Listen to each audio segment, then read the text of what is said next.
Hello everyone, my name is Forough Shahab. I am a PhD student at KTH and my supervisor is Shahab Stadler. Today I'm going to present our joint work, Dynamically Meeting Performance Objective for Multiple Services on a Service Mesh. Here we present two figures of two real-world applications, Amazon.com and Netflix.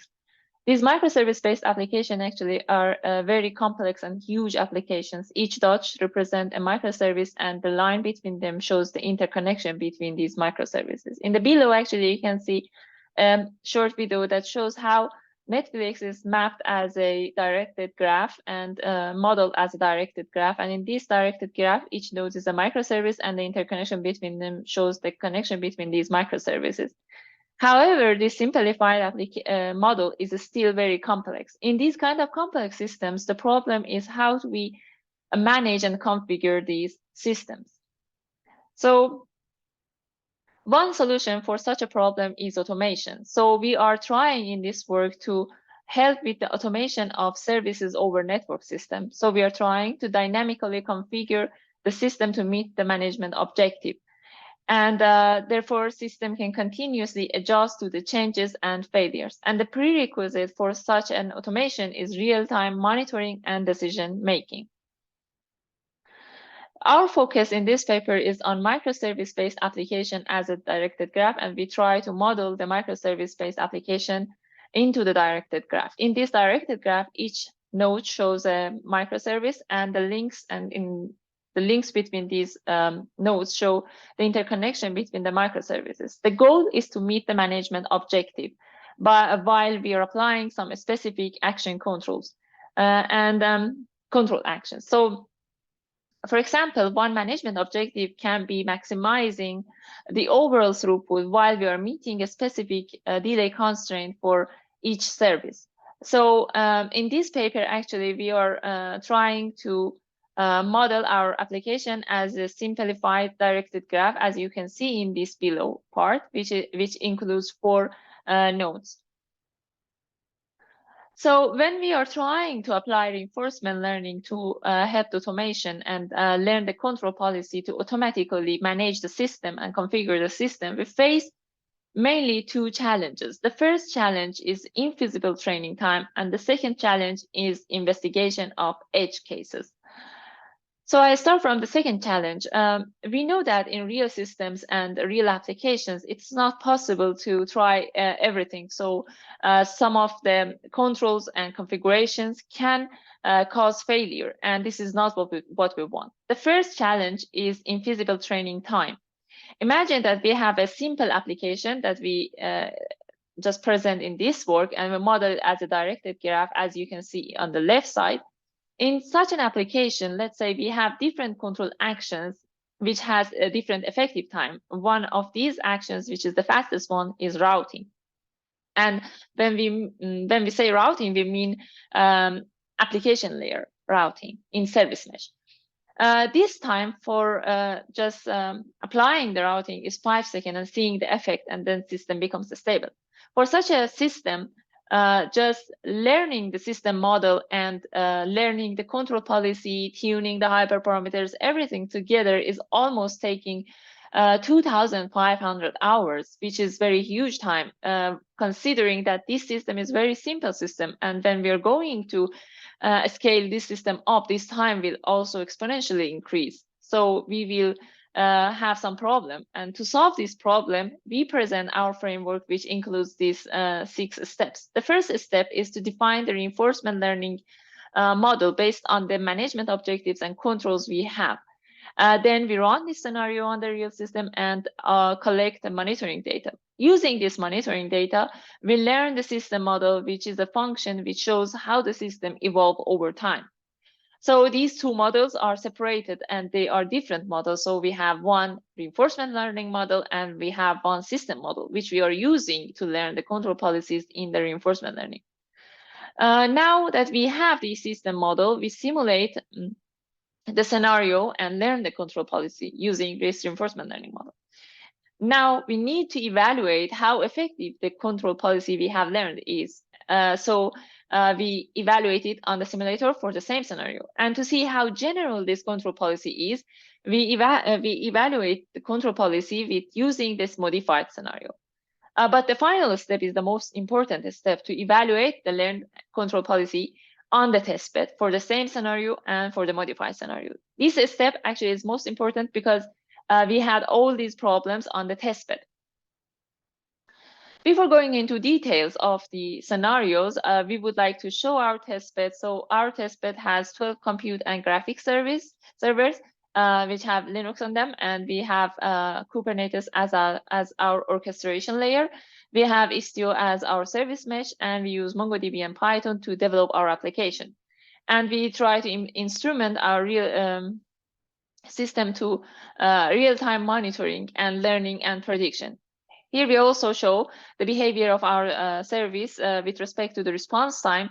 Consider that we have two services, one is freemium and the other one is premium service. The freemium service just gives a specific amount of information about a specific product, let's say book and the books, and the premium service is similar, but it gives more information and just analyze part of the information and send back the response. So in this work, actually, we have three different management objectives, but we only will focus on one of them. To represent our management objectives, we use three main entities. The first component or entity is end-to-end response time of a request of a service, which we also may call it delay. The second one is throughput per service, and the last one is utility of service metrics. The last one is actually a function of the other two components. So we can, for example, use this function to prioritize one service in comparison with the other one. The first management objective that we present here is maximization of overall throughput while we are meeting the constraint delay for each service.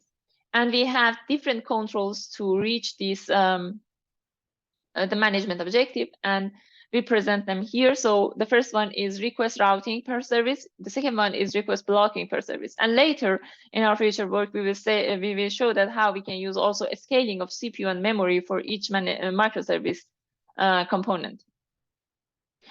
Here is our reinforcement learning model using the management objective and controls we have. So we define the state by having delay and load of each service. We have control actions of blocking and routing requests. What we mean by blocking is that when the speed is higher than a specific amount, then the system will respond with a specific code to show to tell the sender that the rate is high and it should reduce the rate. And the reward is just defined based on the management objective. We use algorithm PPO, and to train the reinforcement learning agent, we have this random load pattern, which has the values of 5, 10, 15, and 20 requests per second. And the system model looks like this. So as an input, we have load and the actions that we can take and for each service. And then we, as an output, we have a delay of services. Here are some of our results. To assess our control policy, we use a specific metric. We use average normalized reward, and it is represented in the right side. So it is average of obtained reward divided by optimal reward. And the values of ANR are presented in the below in this table. So we have three scenarios, and each scenario has 4 values for the simulation and testbed, and for seen and unseen load pattern. What is interesting in this table is first, as we expected, the highest value is the simulation values and for the seen load pattern. And second, we have this unseen load pattern, which is expected because we are evaluating the control policy for the states that the agent is not trained for. And the second part is that even on the testbed, which we consider to have some error, we can see we have high value. So the minimum value of ANR on the testbed is 0.8, which is acceptable value for us. In the left side, you can see how ANR values look like on the simulation for the seen load pattern for management objective 1. But one can ask how we know that this agent can perform differently for different situations. Here we present 2 figures on top, which are showing the same load patterns, but different management objectives. The left side, we have management objective 1, which does not have any, all the services have same priority. So here we can see that how agent decide to drop requests from service red, because this service is a resource consuming service. So it decides to drop from this service. However, in management objective 3, that we prioritize this service red, the agent decides not to drop anything from this service. Instead, it starts dropping from service blue. And then below, actually, you can see how the NR values look like on the testbed for seen and unseen load pattern. And the interesting part is that most of times the value is higher than 0.5. And here we compare our work to some of the previous works. First of all, we have to mention that in previous works, mostly people work on problems using simulation. And in these works, usually they do not assess their assumptions on the real testbed. So we try to meet this gap. Second, we can see that there are some works, but these works use real data only for a specific problem, and they do not have any general approach to solve the problem. So we also try to meet this gap by representing our framework. In conclusion, we can say that we have a general framework which can perform acceptable for different management objectives and different controls and actions. And we have to say that using this framework for different management objectives, we are only using one system model. So we spend some time only once to learn the system model, but then learn different management objectives, and then we can exchange the control policies for different management objectives on the fly. And lastly, we have to say by using this simulation approach, we reduce the training time by a factor of at least 100, which is very considerable, and it is very useful. Thank you for your attention.